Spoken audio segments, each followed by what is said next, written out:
म्हणजे जरी इकडे आग्या मोहळ असल्या तरी तुम्ही अगदी झाडाखाली जरी बसलात तरी त्या तुमच्या अंगावर येणार नाहीत जोपर्यंत तुम्ही त्यांना त्रास देत नाही.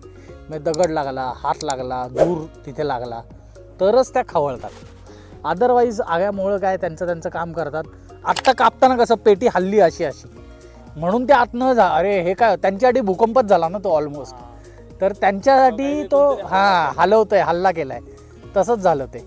म्हणून त्या भिजवतात. तसं आग्याला सुद्धा आता कित्येक लोक आहेत ते पार झाडावर चढतात. आग्याचं मोहोळ इथं असतं, डायरेक्ट मध कापायला सुरुवात करतात. ते जेवढं तुम्ही हळूवार काम कराल ना मधमाशी तुम्हाला अजिबात त्रास देत नाही.